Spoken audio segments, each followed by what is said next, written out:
Hello, welcome to another quick tutorial from Premier EPOS. Today I'm going to show you how to do different pricing levels for certain customers.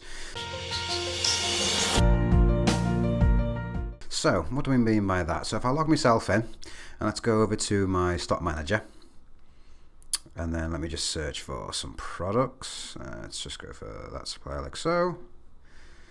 Okay, so as you can see, I've got the normal selling price here, and then I've got a level 2 selling price and level 3. There's also a 4 and 5, but just for this video, I just want to show you that obviously that you can have multiples. So, for example, a customer may come in and they may get a special price for some reason. They might be a trade customer. They could be for any other reason. They might just get literally a different price. So we want to set that up to a different price. So what we can do, we can actually do it in bulk just to make life easier. So for these particular items, I'm going to base my level 2 selling price on, say, for example, supplier cost times 20%, for example. So what I can do is I can actually highlight all those items that I actually want to change. So these ones, for example, but for this particular task, I'll just highlight these ones, for example.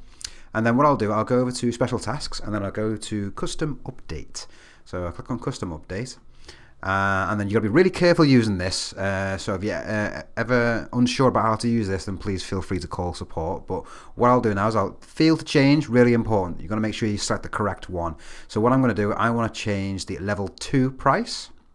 And then this is where you can do what's basically known as an SQL formula to be able to generate the actual price you want. Now, I've already got one already stored up, which is that one there, the one I just explained. So it's basically supplier cost times by whatever the tax rate is. So it could either be 20% or 0. So they either pay for the supplier cost or they pay for the supplier cost plus 20% as well.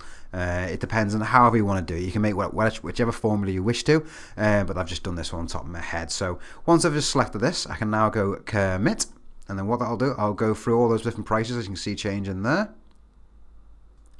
Like so. So there you go. So I've got a new pricing level already all set up.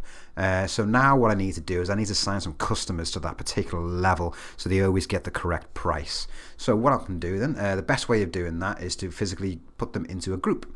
So what I've already done, in the customer group section down here, I've created a level 2 price customer group. And what I've basically done, I've changed that there to level 2. And then I've added some customers to this particular one. So I've just added one so far. So I'll show you what happens now when you actually go to the sales layout.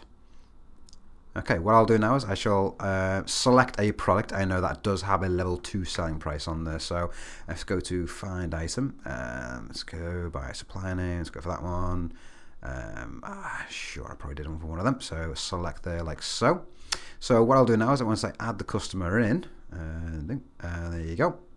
Boom, there you go. Level 2 enabled, price has gone down already automatically.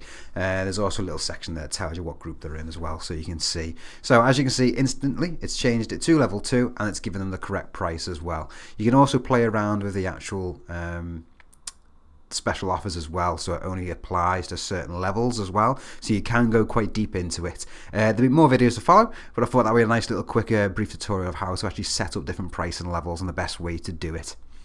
So there you have it. Do hope that's been useful. Thank you very much for watching. Check it out next time. See you now.